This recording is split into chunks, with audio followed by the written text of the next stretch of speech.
a.m. I'd like to call the regular school board meeting to order in the Tonawanda School District. If we could stand for the Pledge of Allegiance. I pledge allegiance to the flag of the United States of America and to the republic for which it stands, one nation, under God, indivisible, with liberty and justice for all.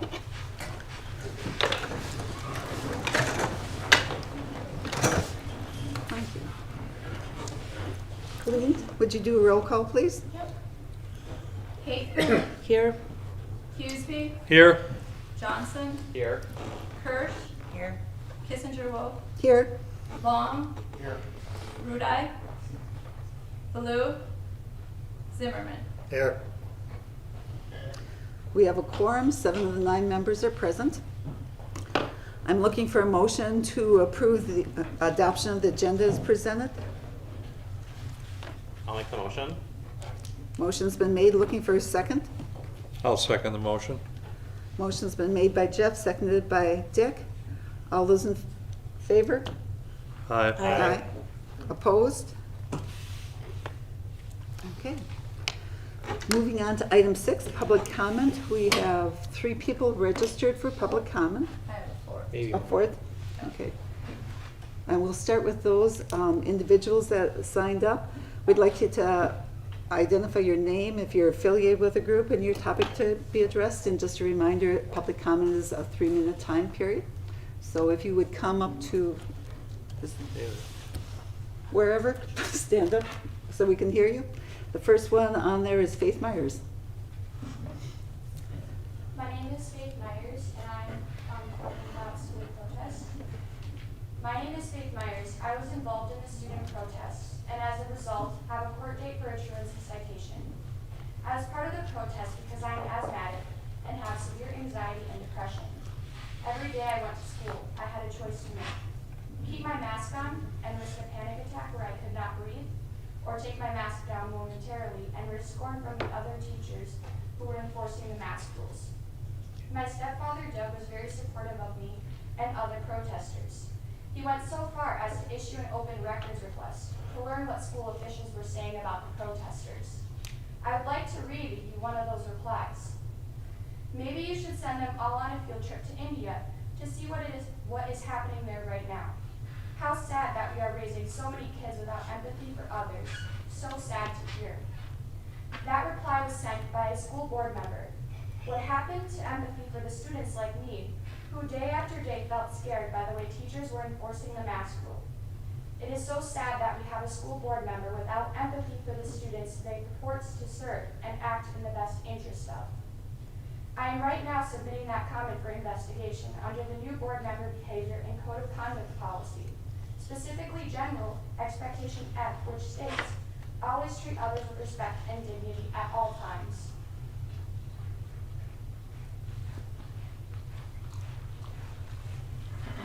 Thank you. Thank you.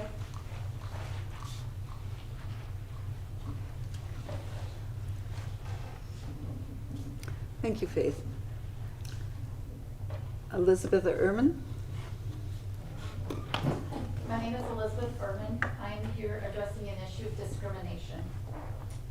My husband and I are here addressing an issue of discrimination that our daughter Gabriella experienced during her time student teaching in the district. Gabriella and Kevin have a genetic disorder, spinal cerebral ataxia, which causes their cerebellum to atrophy. It affects their mobility, speech, fine motor skills, and other skills controlled by your cerebellum. The following is a timeline of events that has occurred involving Gabriella. May 19th, Mrs. Westburns turned in a very positive evaluation regarding Gabriella's ability to teach, in no way bringing Gabriella's disability into the evaluation that was sent to UW Eau Claire. On May 20th, Mrs. Troutman, Gabriella's mentor teacher in elementary school, told Gabriella that she would be observed and evaluated on her ability to teach a classroom tomorrow, May 21st. On May 21st, Gabriella taught the classroom using a lesson plan prepared by Mrs. Troutman. Mrs. Troutman and Mr. Steckbauer observed her and at the end of the school day gave a verbal critique of her capabilities. Gabriella left the meeting feeling very defeated, as a majority of the issues that were brought up related to her disability, not her ability to teach a classroom. On May 23rd, Gabriella and I addressed the main items that were noted by Mr.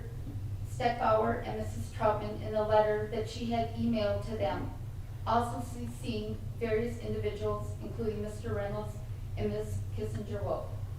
We felt that they should be made aware of the situation that was happening.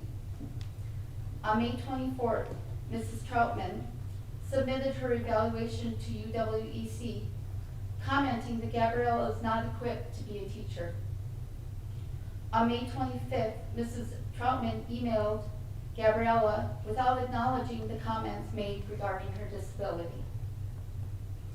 On May 27th, with no further correspondence from anyone else, and Gabriella being told by Mrs. Troutman that she wouldn't discuss any of the disability comments with her, Kevin and I wrote a letter to the school board. Mr. Zimmerman and Mr. Johnson were the only individuals on the school board reaching out for further information. On June 1st, Mr. Reynolds addressed our letter stating that the role of a mentor teacher, not addressing the discrimination issue.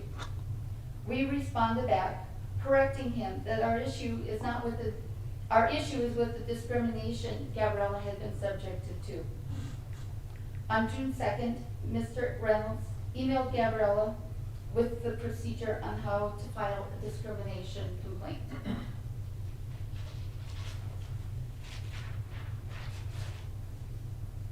These evaluations affect Gabriella's future and her ability to complete the process to become a licensed teacher in the state of Wisconsin. If the comments and the evaluations from Mrs. Troutman and Mr. Steckbauer were only relating to her ability to teach, that would be one thing. But to bring in to play her disability, that is discrimination. Gabriella's letter on May 23rd was to get an acknowledgement and an apology for using her disability against her. That did not happen. At this point, we are unsure what a satisfactory conclusion would be, but we do know that something further needs to happen so that Gabriella and other individuals do not have to face this type of discrimination in our school district again. If a person is judged by the physical limitations, that's unfair, and it is discriminatory. We are asking that this issue be put on a future school board meeting agenda. Thank you. I do also have copies of all the emails if people would like to look at them. Thank you, Elizabeth. Sue Hawkins. I'm Sue Hawkins. I'm a taxpayer, voter, grandparent, and concerned citizen for our children in our district. I just want to comment in regard to our meeting 2 weeks ago. Myself, along with others of the public, were not able to get onto your board meeting due to the internet outage, so that left out an awful lot of people to that open meeting and were unable to participate. Zoom meetings are not as effective, and I really appreciate that you are having in-person meetings again. Thank you very much. One of the things I want to comment on is that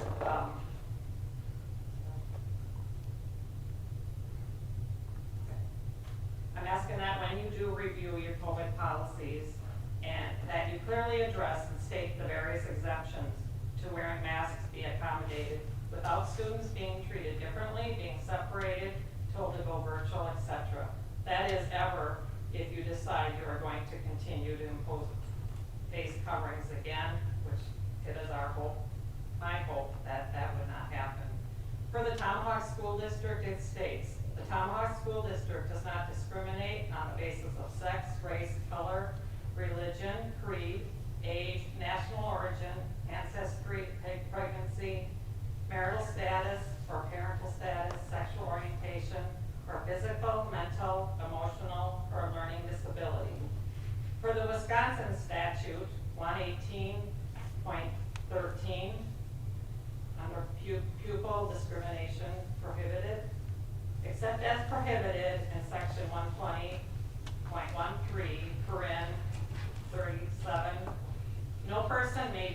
denied admission to any public school, or be denied participation in, be denied the benefits of, or be discriminated against in any curricular, extracurricular, pupil services, recreational, or other program or activity because of the person's sex, age, religion, national origin, ancestry, creed, pregnancy, marital or parental status, sexual orientation, or physical, mental, emotional, or learning disability. Issues with wearing face coverings for children are real. Anxiety is real and can be disabling, as we have heard. I don't feel the school district has provided accommodations to people that have requested that. Breathing and other issues with masks are real and should be recognized and exemptions honored. Masking for many causes mental and emotional issues as well, as has been demonstrated. There's going to be viruses every year that start in the fall. That is the natural cycle of how viruses work. We can't put kids in masks for every virus that comes through, and fear that the district will implement such, and hope that the district doesn't make this a continuing practice. With that said, parents have no guidance or assurance of what your policies are going to be come fall. So as it is now, there are some families that will not enroll in the school district in the fall with the unknowns after they have seen how things were handled this year. Lastly, I want to address the COVID vaccine. Now that it is available to the ages 12 through 16, or actually all the way through their graduation year, my concern is that the school district will be promoting this vaccine to our students, especially since it's under emergency use and still experimental. I have personally experienced firsthand issues with vaccines personally and professionally in my 41-year career in long-term care. And some are recent with this vaccine. This is not the school's role to promote or even have it provided at school. With this vaccine as well as masking, it is a personal medical decision that needs to be the sole decision of the parent or guardians without coercion and promotion. Hopefully you have reviewed the VAERS, the Vaccine Adverse Injury Reporting System, and reviewed the serious effects and deaths reported with this vaccine. I appreciate your consideration on this. It is of great importance that this medical decision be left to the parents to decide. Who should make medical decisions for children? Who should make medical decisions for yourself? Should it be you or should it be somebody else? I think people should be able to make their own decisions. Parents should make their own decisions. There's enough people know where to get the information and how to get it, and I'm just asking that this is not promoted. My other fear is that for those that choose to, and I'm all for medical freedom, whoever would like to take the vaccine or not take the vaccine, my fear is that the student's vaccine status will also be kept, I would want it to be kept confidential. That students don't have to be endured being marked or identified by wearing a mask as to who will decide, whether or not when school resumes. What I'm saying is if I'm hoping that there's not going to be something that identifies the kids and the kids that did get the vaccine, that they have to wear a mask, because that would be a real shame to our kids. Remember, there are 3 exemptions in the state of Wisconsin: personal, religious, and medical, and these should be honored for this vaccine. And I appreciate you really taking that into consideration. Thank you. Thank you, Sue. Is there one more? Yep, Kay Osterberg. My name is Kay Osterberg. I'm a taxpayer and a parent. I don't have anything all nicely typed up and prepared like these 3 ladies did, but I was looking at the last meeting where your policies were changed and addressed, and I guess I just have some concerns or questions. Your policy 2416 for student privacy and parental access to information. You strike out the line that said about parents have the right to inspect upon request instructional material used as part of educational curriculum of the student. Parent will have access to instructional materials. That was struck down. I'm not quite sure why. see the curriculum or what's being taught with the kids? Am I not understanding something? Public comment is the time, we cannot discuss anything during public comment. It's time for you to voice your opinion. It would be appreciated if you could address an email on that matter. Okay, pertaining to my email, when I do send it, and I did send out email to all of you on the board last, 2 weeks ago, nobody replied. Not one. Okay, And I wanted to know why, in case nobody saw that email. It was a Zoom meeting in which you could only see the board. Nobody else was seen on video. If some people are not technical savvy, so when you say raise your hand, there's people actually waving on the screen. You know that, you've seen it Zoom meetings. They don't know to click the emoji, to click on raise your hand. So you might have had somebody on there waving their hand and wanted to talk. Terry Reynolds was in charge. He was the host of the Zoom meeting, even though this is a school board meeting, not the administrator meeting. I don't know why he was the host. And yet I got no reply, and I requested, if I'm mistaken, to send me a PDF. Let me know. Maybe he does have the power to do that, but I thought it was a board meeting. Okay, so, being that, I'm not understanding about the whole, curriculum and can't see it, brings the question, is the school going to promote critical thinking, critical race thinking, theory, the CRT? I don't know. If that's the case, I'd also like to know, is the school receiving funds? These are things that might be put on an agenda to address with everybody else.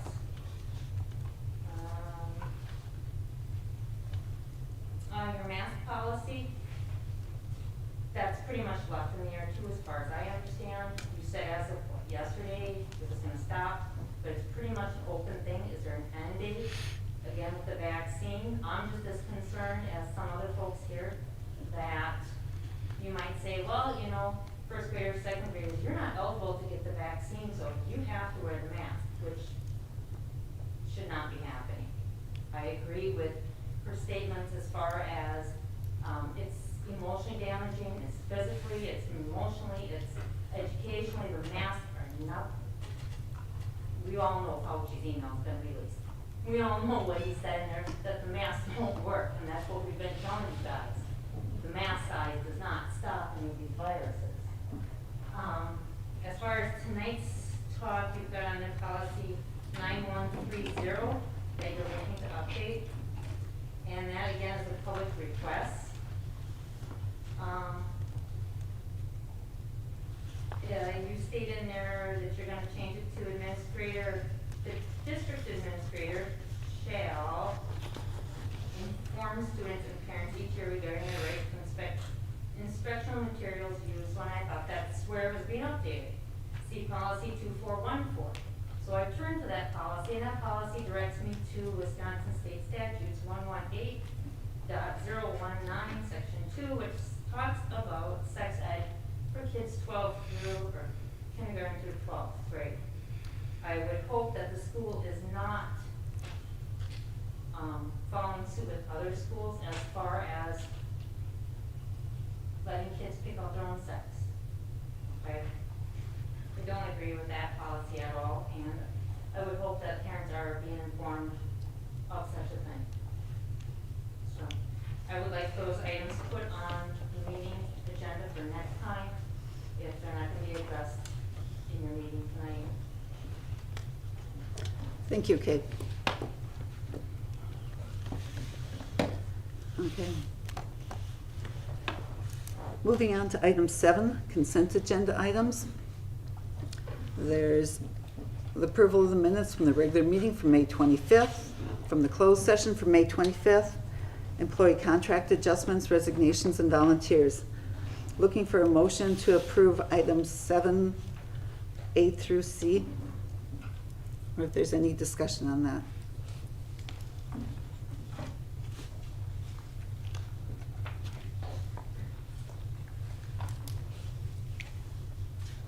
I'll make the motion. Okay. Jeff has made the motion to accept the agenda items as presented. Yes. Okay. Is there a second? I'll second. Sherry seconded the motion. Okay, can I request a roll call vote, please? Yes. Could you do a roll call? Yep. Colleen? Haefman, Yes. Hughesby, Yes. Johnson, Yes. Hirsch, Yeah. Kissinger Wolf, Yes. Long, Abstain. Zimmerman. Yes. Motion's passed. Thank you. I see you were on the list, Dave. Thank you. Staff reports. Where do we want to start? I'll start tonight. Thank you. I'll just highlight a few things. I don't really have anything to add to my written report this time, but I did want to draw some attention to the virtual career pathways. Typically in the spring each year, one of the career opportunities that our students have, career exploration opportunities that our students have, is to attend Nicolay College for their annual career expo. And with COVID, obviously that was not possible this year, but we did have a couple of students who participated in, basically it was a bingo card. And what you had to do was go on each business's website, score different things, answer some questions, and then you could mark it off. And there were over 200 middle school students that participated throughout the Nicolay district. We had 2 students that actually had turned in their cards and won some pretty nice prizes. For one was a Nintendo Switch, and the other one was some sort of a Bluetooth selfie stick or something like that. But anyway, it was kind of neat that we did have 2 of our own that were selected for those items, and we had really nice participation with our 7th grade class. So that was nice to see. And then the last thing I did put on here, each year we give out the Presidential Academic Awards. There's a Presidential Excellence Award for Academic Excellence, and then a Presidential Award for Academic Achievement. And I listed the criteria. We had 4 students recognized for that. And then the other 2 areas that we recognize students for are areas within our strategic plan. Then as we move forward, we have goals that are built around, so we wanted to start to build a culture around that within our student body as well. So we recognize the number of students in those areas as well. Lastly, we do not have a newsletter this month, but we did put out on SMORE our students of the month, so you can do those through that up there. So, thank you. Okay. Any questions to Wendell? Comments? Thank you, Wendell, for the report. Go for it. For the high school, you'll see that I have a lot of different celebratory types of things on at the end of the school year. One of them was just wanting to acknowledge the continued success of our AP students and AP teachers, just continuing to earn the PACER award. One thing that we're really working on right now is trying to get more students taking that advanced coursework, so we're really working on that participation rate. Obviously, our students are doing well that take the AP courses, but we want to see a larger portion of our student body looking for things like advanced placement and dual credit courses. So that's a goal of ours that will continue into the future, but congratulations to the staff and students on that. Again, you'll see an item there with Nicolay College. They've been a wonderful partner with us and continue to be even through the times of COVID, supplying opportunities and reaching out to our students so they were still able to participate in some different academic competitions that they have through the culinary program. So just want to acknowledge our partners when they continue to work with us on items like that.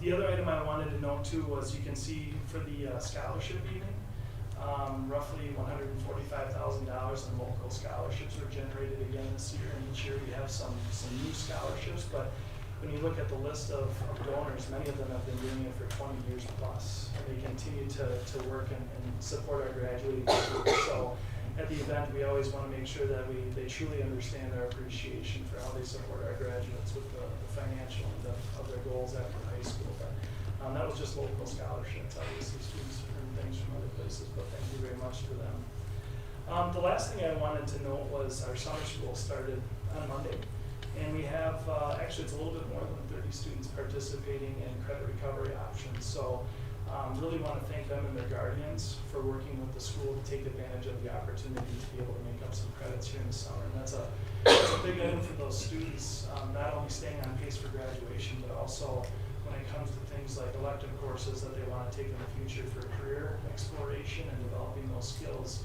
Those types of things stay intact when they're not having to go back and make up some other required courses. So we've got a great group of teachers working with the kids throughout the summer, and really want to thank the guardians for helping get those students here and taking advantage of the summer opportunity, just because it makes things much easier for the students during the school year when it comes to scheduling. So thanks for the partnership with our parents. Questions? No, congratulations on that 8th straight year. Thanks. Very good. I don't have anything to add, other than just to comment that as a parent participating with all the graduation stuff, it went over really well. It went really Yes. good, and the kids were able to have 2 really good nights with both the scholarship and extracurricular awards night and the graduation ceremony itself, so Yes. it was good. Thank you both for all the work that you put in there, you along with the custodians and all the staff to bring that up there. That was great that night. Thank you. I don't have much as far as the administrative report tonight. I will be doing the AGR, Achievement Gap Reduction, talking a little bit about that on the next agenda item.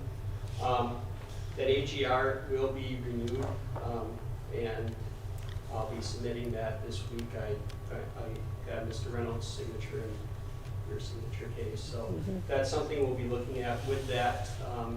For this 5-year period of time, we'll be looking more at the instructional coaching, because we won't be able to fit under the 18:1 student to teacher ratio given our numbers right now.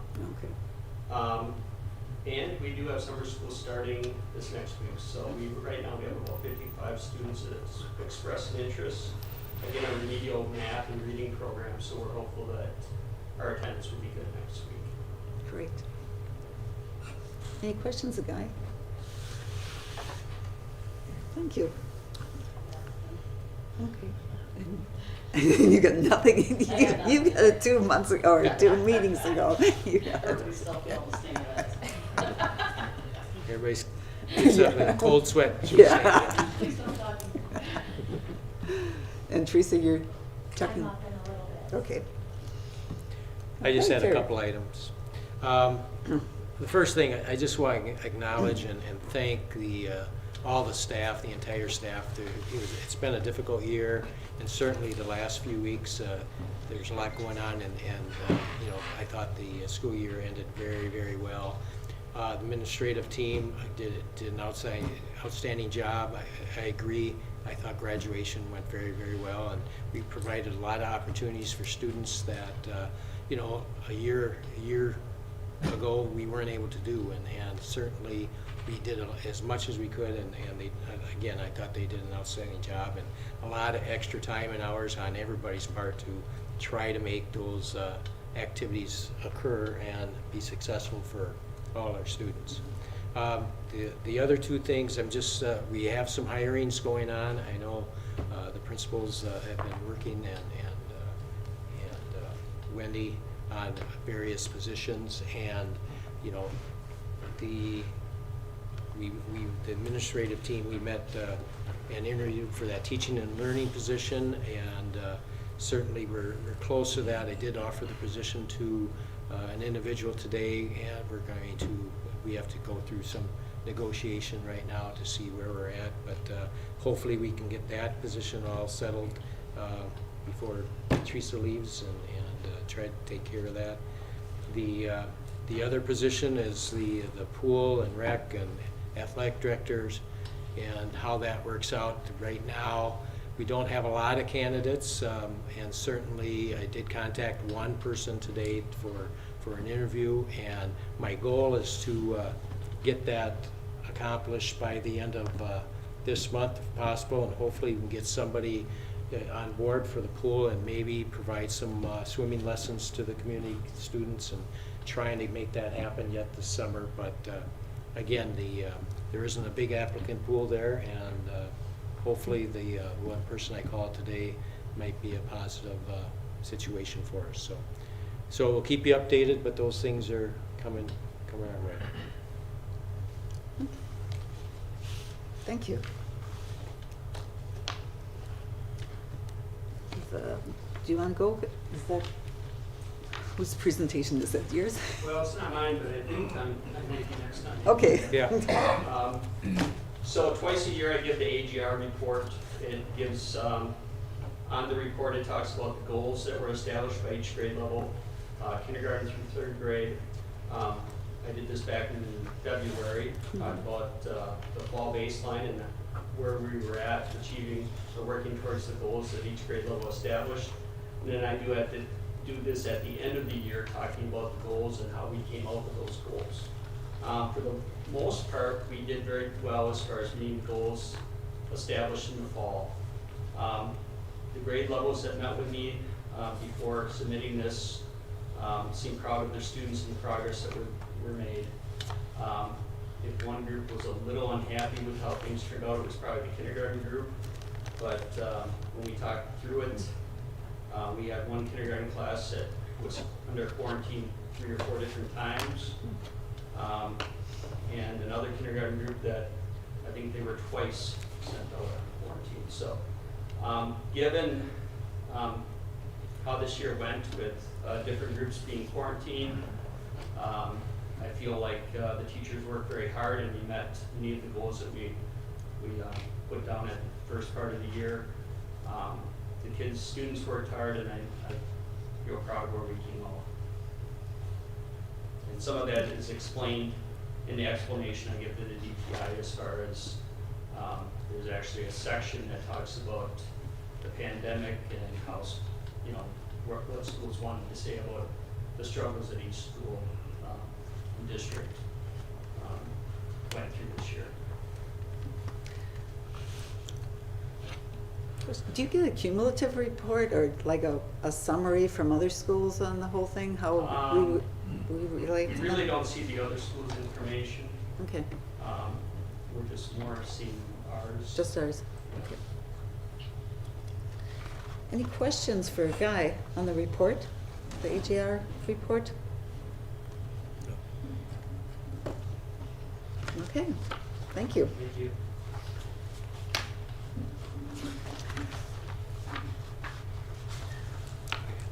Finance.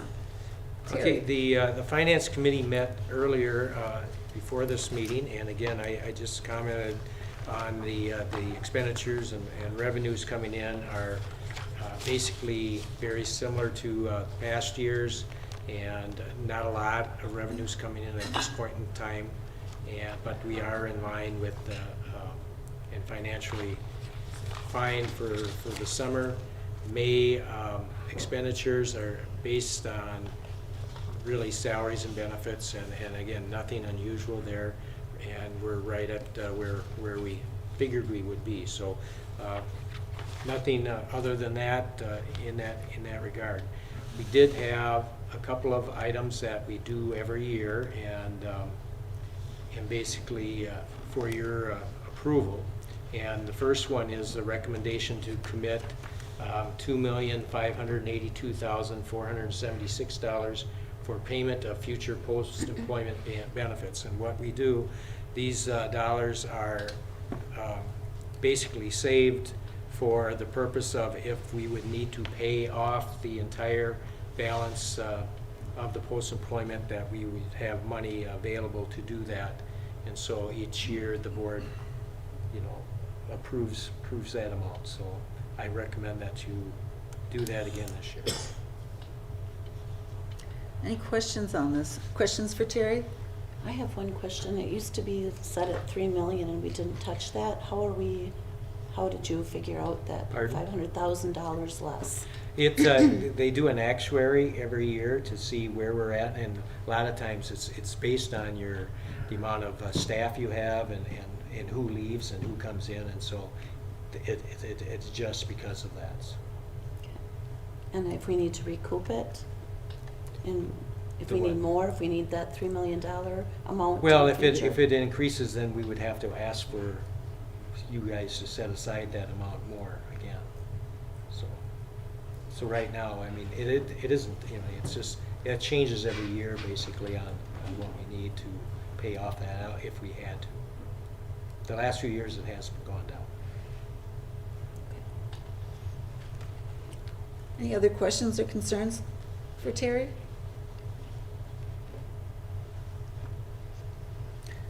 Okay, then I'm looking for a motion to approve to commit $2,582,476 for payment of future post-employment benefits. So move. I'll second. Motion's been made by Hughesby, seconded by Ron. All those in favor? Aye. Opposed? Okay, motion carried.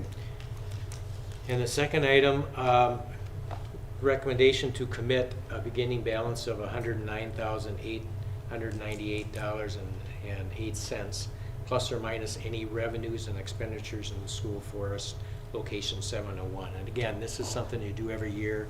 We have an account that we try to keep the funds that we receive from the school forest.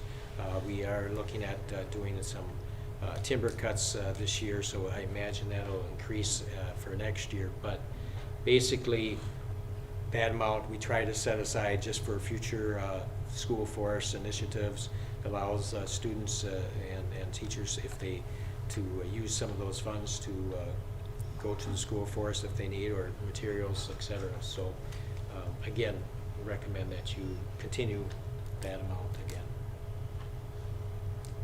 Any questions about the school forest account? It's a separate account on our budget. Okay, I'm looking for a motion to approve to commit a balance of $109,898.08, plus or minus any revenues and expenses in the school forest, location 701. Shar? Okay. Motion's been made by Shar, seconded by Dave. All those in favor? Aye. Opposed? Okay. Moving on to the food contract. Yep. Item 10. We're recommending that you approve the 21-22 food service contract and with Taher. And again, Taher's been a real good partner with us, and basically we've been able to stay in the black for the years that they've been able to work with us. And so it's they're committing that they're projecting a surplus again for next year of about $45,000, which goes directly back into our account to offset any extra costs for equipment or whatever we have. So certainly recommend that we continue that relationship with them for another year. I have a question. Are you seeing any increase in their budget based on the forecast of food prices? They basically are, we're returning more money this year than last year. Last year we were guaranteed about $6,000. It'll be up to $45,000 this next year. So yeah, there'll be an increase for us that way.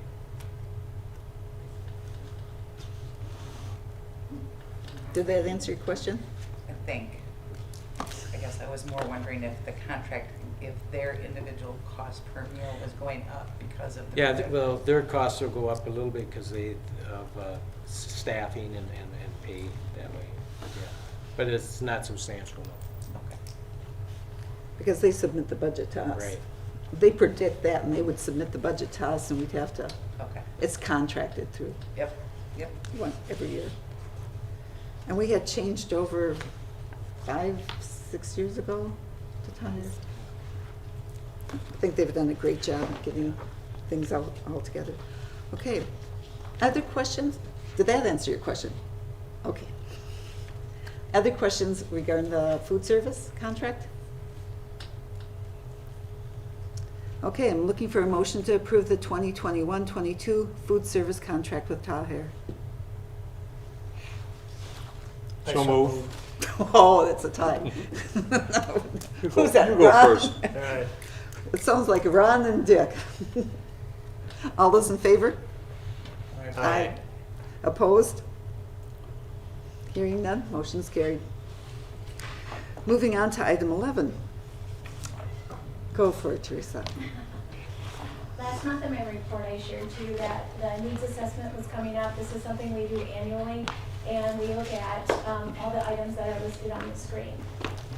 And so tonight I wanted to share with you some highlights as a result of that needs assessment process. I won't share with you the identification of the neediest students because that of course is private, but we have students that are identified as needing tier 3 intervention support that we know right away beginning next year. And then we have students that we put on a monitor or a watch list. So we're going to relax jumping into a lot of our tier 2 interventions right away next year because I want to show you some highlights of a model that really worked well this year that we want to replicate next year to gain more growth across more grades and more students rather than just do completely pull out starting at tier 2. So, this is a PDF, I have to scroll. So this I'm going to admit, this chart is basically smoke and mirrors. The reason it looks like there's growth is because these are grade levels. We would expect our kids to grow as they go up in grades. This is a chart that our reading specialist really wanted me to focus on because it does show good work, that the longer the students are with us. It also shows that our students by 5th grade have the opportunity to be well above grade level. And it shows us that a lot of our students weren't part of our original testing in the fall. And it shows you that we had more students in our second round of testing. And it does show you growth. And what we saw in reading for the most part is the typical annual rate of growth, a year's worth of growth and a year's of schooling.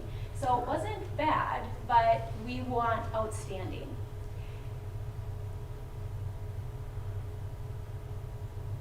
I wanted to represent the data in another way for you to be completely transparent and honest about what exactly the growth was. And you can see there, again, this is probably more descriptive of more students were in the second testing in most grades. And you do see growth, but you also see students that struggled in the area of reading in elementary. And this really builds on Mr. Steckbauer's report. This is just showing you all the way through 5th grade. Yeah. Who determines benchmark? What is that? Benchmark in FAST, benchmark is set by FAST. So this is a particular assessment that gives us both benchmark data as well as normative data. So benchmark is set on expected standards, attainment, and normed growth is compared to other students across the nation that are part of the normative group. What you're looking at is benchmark data. So it's set by standards. Okay.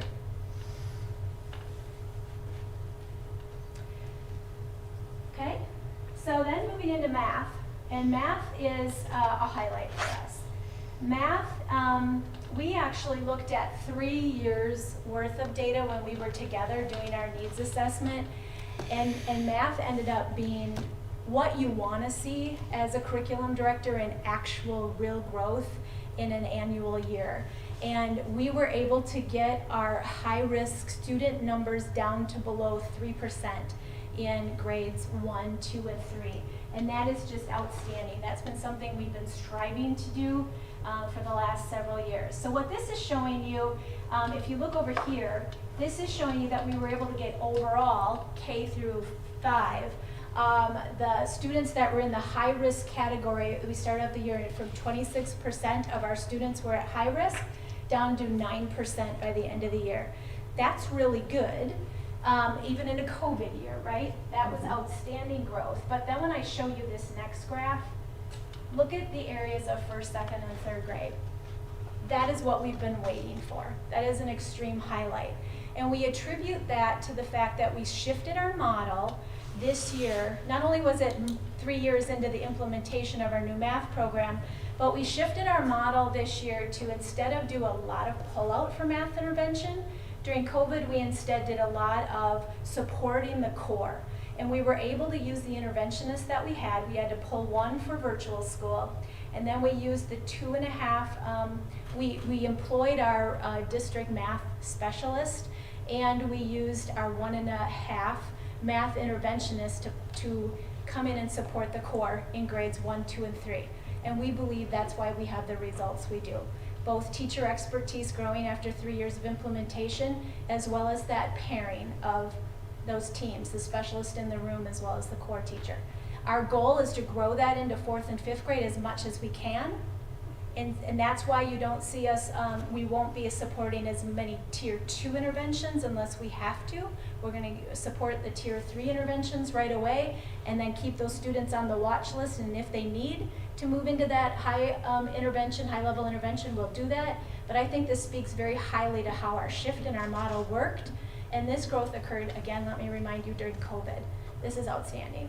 I applaud our Great job. teachers and I applaud our interventionists, and thank you, Mr. Steckbauer, for letting us do this model, because a lot of elementary schools shifted their interventionists to spread out the numbers across their district, and we kept our staff and our numbers together, and we used our interventionists in this way. So it's pretty outstanding. Great job. Thank you.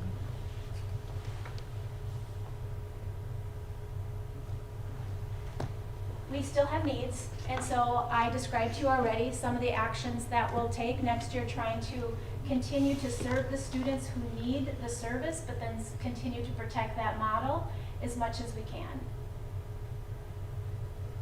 We move into middle school, and remember, middle school was on a hybrid model, and I shared the summary of this data with Mr. Quisenberry, and when we had a conversation, we think the story told here is our kids did pretty incredible, staying at meeting benchmark in a year when they were in school half the time for a good majority of the year. So we think this says our kids need to be in school. And he saw it more so in the grades, return to passing when a lot of our students that were high risk returned to in-person learning. He saw it more so in that data that occurred in the very last months of school, whereas this we took prior to that. So what you see are kids struggling. And if kids started the year struggling, they ended the year struggling. We need our kids here, and we want to help them not struggle. We still saw kids that were in the average growth rate, or the 30th to 85th percentile, move up into that high 85th percentile, which is great. That means for some kids, they really dug in and they used the opportunity to still grow on their own and both with their teachers. So this is the reading data and math data. I wanted to be completely transparent and show you the data in multiple ways. Some grades struggled more than others. We all have heard of 8th grade itis. You can see that in the data, right? Their red went up, and they're probably ready for high school and ready to be back in school full time if they can be. I'm just using the restroom. Middle school math data looked much the same. Again, kids who struggled at the beginning of the year were struggling at the end of the year. We still, though, had kids who in the group jumped up into that high category of the 85th percentile. So the opportunity to learn was there, but engagement and motivation was an issue, and kids are here part-time. And then again, the data shown in a different way. And what this also, you can see what this tells our data team. We need some math interventionists to go up to middle school next year. And so that conversation was already had. We already looked at our interventionist hours, and we're already making a plan for some support to go up and follow those students. So that's how we use the data when we do the needs assessment, to look at big picture as well as individual students. And I'm surprised neither of the middle school or elementary school principals mentioned this, but kudos go to their staff for being recognized just on June 3rd for achieving RTI recognition. And it probably seems like no big deal, but only 38 schools in the entire state were gold in math, and only, I believe it was 40 schools in the state were gold in reading. So this is a really big deal. And this is based foundationally on a self-reporting review of how well they're doing in both the core as well as multi-level systems of support. But it is then, to get to gold level, you actually submit an application and you have to prove things that you've been doing that contribute to growth. So gold's a big deal. Congratulations. Way to go, guys. Congratulations. Questions?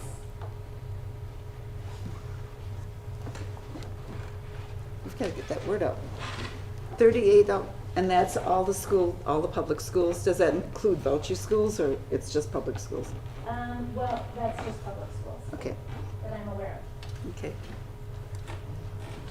Any questions for Teresa?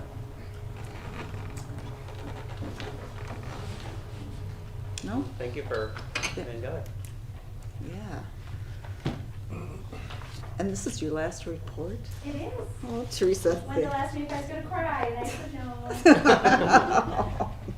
no. Thank you for your years here. Okay. Then we're moving on to the district calendar, item 12, which is the approval of the 2022-23 district calendar.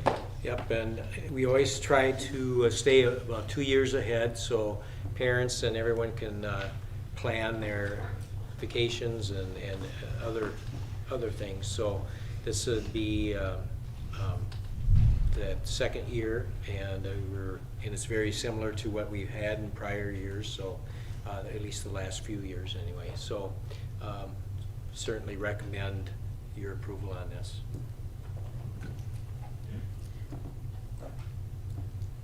So do you think we'll have any snow days? There's some built in, but But will we, instead of snow days, would we ever go to virtual like the talk's been going on? we may need Let's use to it at that times. way. We may need to at times. So we wouldn't have to do makeup days? Just something there, okay.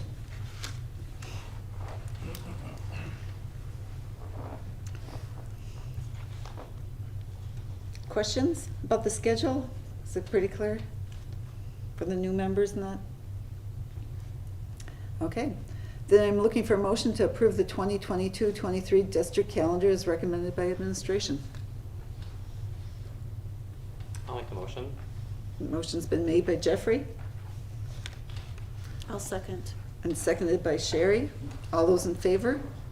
Aye. Aye. Opposed? Motion carried. I should also add, before I forget, is that Okay. Ryan and Wendell put a lot of time and effort in this, and they were helping provide that document, so I appreciate Okay. their extra help on that. Thank you.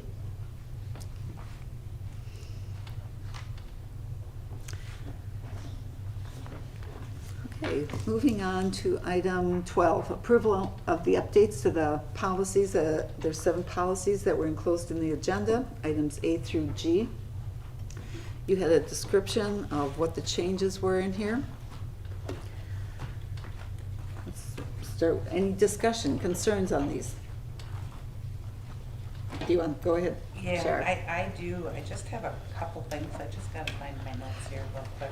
The first one was actually in policy 7230, and it really truly, I think it's just a wording thing that jumped out at me. But I gotta find my cheat sheet here. Hold on. Bear with me. We'll just do it this way because I faster.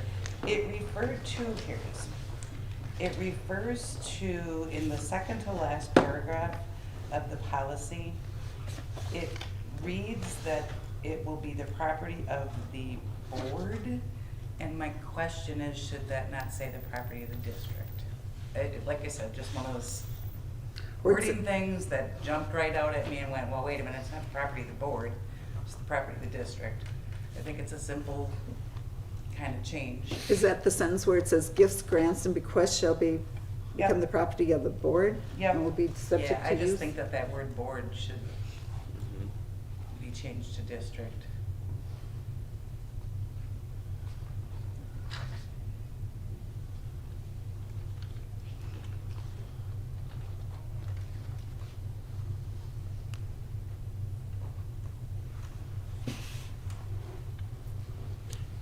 I'd have to double check to see with the attorneys if there's a specific reason on that.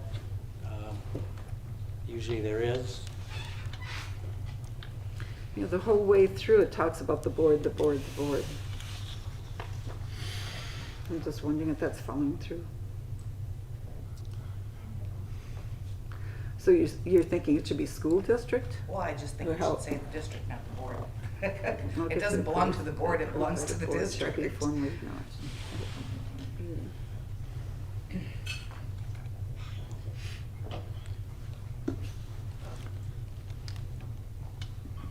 Yeah, I'm not sure why they chose to use that wording. So I guess I would ask that, that be checked into. Yeah, I'll be happy to do that. Okay. So we'll follow up on that one.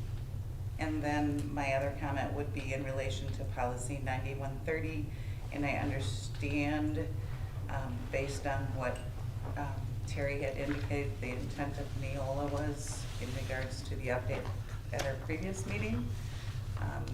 I guess I would have thought that that would have been put into 9130 then, those, 5 important words that parents have a right to inspect our instructional materials. See, and I don't understand where, it's never been the practice of any of this not to have parents have the curriculum available to them. We have something on our website. Teresa's worked with parents that had questions on any of that stuff. So there hasn't been anything, nothing's changed in the way we do things, and nothing's changed where the parents can't see the curriculum at all. There isn't anything in any of our policies that says they can't do that. That wording was in that specifically because of the change. They recommended because it was entirely something in that other policy. So 9130 certainly covers everything that's needed. If there's a concern or if there's a request, certainly we always ask parents to contact the curriculum person and try to make arrangements and if they can work it out with the teachers first, that's great. But certainly if they want to sit down and have some understanding, that's the possibility. And 9130 provides that process, and actually the guidelines that we've been working on will assist that process as well with the forms that they can use and everything else. So I think it's, to me it's an improvement because it opens the door to a more specific understanding of what needs to get done and what the process will be. So it helps the district and everything else when it goes to that point. Hopefully, I've been in education for, 39 years, but I certainly haven't had, as an administrator, any time where it ended up to the point where we had to go through a process. It usually was just the communication between the teachers and the curriculum person or the principals trying to have an explanation of what's going on with that, and that resolves all the issues. And so, again, nothing we're doing here prevents anybody from seeing the curriculum or anything. All they have to do is request it, and again, 9130 provides that process if it has to get to that point. And I don't see it, really with what we have, unless there's a real different issue. It could happen, but certainly there's a process to let that occur. So I guess my opinion in relation to that is that, it is part of the PPRA, from the U.S. Department of Education. It states right in there as the fact that we need to do it, as well as the fact that we need to provide a process. And I'm absolutely okay with us having the process in this policy. I understand, and I think it's a good thing. But I also think it's a good thing as a board of directors and as a school board to acknowledge the fact in our policies, flat out, that parents have that right. Yeah.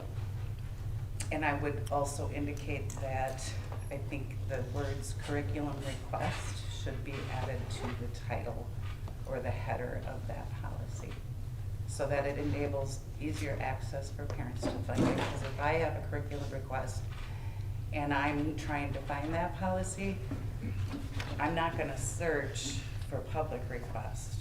I'm not going to search for complaints or suggestions. I'm going to type in the word curriculum So I think that we need to do a service to our parents in our community, and make these things easy to find. And I do think, you know, I mean, I think there's a legitimate concern that was brought forward. And I think we as a school board have an obligation to be very transparent with our community. And these are 5 words. Parents have the, or 6 words. Parents have the right to inspect. I don't think that that is an inappropriate thing to have as a policy or in our policy.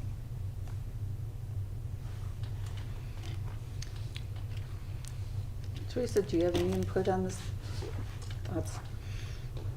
Through this discussion, we went and reviewed what a parent, I would think, would search before they'd search a policy of the school board, is my website, being the curriculum director, and it's extremely inviting and encouraging that if there are any questions, that they would reach out to me. And over the years, I've entertained many questions about curriculum that weren't at the complaint level. So it's a process that works very well with the pathway of just seeking me out on the website. That I'm aware of. I mean, and I understand the policy portion of it. I mean, I always advocate that if a parent has a concern or a question, they reach out to the administration or the principals or the teachers, and they're going to get the best information. They don't have to try to read through a policy to get their concern. Now, certainly if they don't have satisfaction, you know, they can request what is the policy, and we'll happy to steer them that way. But to have to go search for different policies, you know, I'd rather advocate they reach out and talk to us one-on-one so we can resolve the issue as quickly and as fast as possible. So I don't know, you know, it just seems like a lot of energy is going into all this research when all they have to do is ask a question and get the answers. And if they ask for a policy, we'll give them the policy. If we, you know, we'll try to do whatever we can to help the advocates. And I think if we're going to be a community of where we're all working together, talk to the people that are directly involved with those situations, and we're going to help you out. Have you seen an increase in curriculum requests in the last year or so? Has there been a change? There's been some Okay. adjustments, yeah. Okay. Teresa's So there's a had some- process. Teresa's had and- some conversations, yeah. Okay, so that's followed through, and, you know, and when I go into the policies, I can do a search and I see at least 15 policies here. I put in curriculum request and it comes up with that. I agree. I did the same thing. Mhm. You know, and I looked to see if those, you know, I did right to inspect. I did, you know, inspect curriculum. I did it in multiple different ways. And my concern is if we have parents who are upset and who are already indicating that they are upset, that they feel that is being taken away from them, this is the obvious place for that to be put back in. And it's federal, it's law. They have that, right? So why not put it in? You know, it's not changing, you know, the overall process at all. It's simply acknowledging the fact that that is their right. So why would it not be in our policies? I mean, where would you see putting that in, Char? I would honestly put it in, hold on, I gotta get down to that on my screen. So I would literally, where it says guidelines for matters regarding instructional materials, I would just start Okay, that what out section? by Give saying. me a section. What section? Well, it's on page 42 Okay. in the agenda.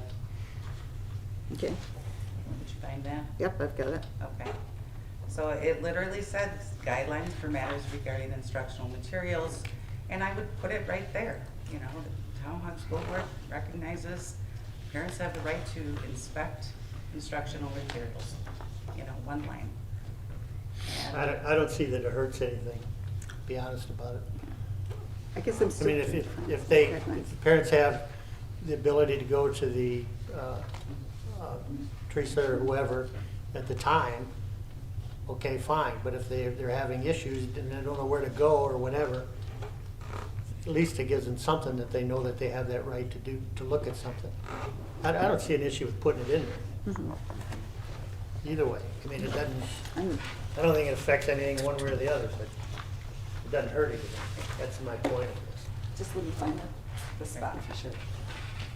I would put it right in, I would just strike this Where it out. says here, guidelines for matters regarding. No, it's not on That's that a page. staff member. You're looking That's for a- matters regarding instructional materials. It's on And I agree with you, Teresa. I But she think, said you know, 42, yeah. Most people are gonna I got 44. make a phone call to the teacher, or they're gonna call the principal. That's what you do as a parent. But, you know, if something becomes an issue, we need to be clear about the fact that parents do have a right. Yeah, I would just put it right It's on our website. right there. You know, I would, you don't want me to make a motion? I would make a motion. You want me to write it? Yep. I'll let you write it. I I'll give it to sure them. I would make a motion that says Tomahawk School Board, TSB, recognizes. Just the board. School district, TSD, recognizes that parents have the right to inspect instructional materials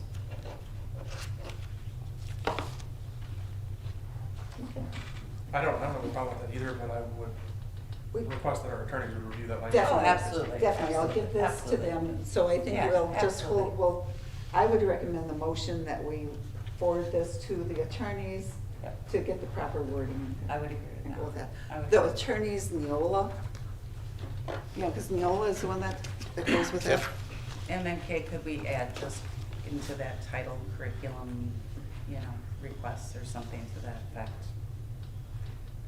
Into the actual title of policy 9130. The heading of the policy. And then it's for matters regarding instructional materials and curriculum. Nope, the actual policy had a public requests, suggestions, or complaints. Okay, let's check that out, so why don't we put that one on hold? 9130 on hold. So we can follow up with that. And D, I got down for 7230, gifts, grants, and bequests. Board versus school, to check on that one. Should we pull those two out of the motion? Sure. Would that be acceptable to pull those two out of the motion and then review those at the next time? Okay, so any question on any of the other policies, the other 5 policies in here, the updates? No? Okay, then I'm going to look for a motion to approve updates to the policies. Policy 6231, policy 6605, policy 6610, policy 7550, and policy 9700. Make a motion to accept the as presented.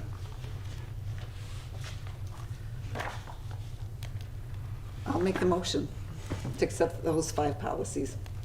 Is there a second? I'll second. Dave has seconded. All those in favor? Aye. Opposed?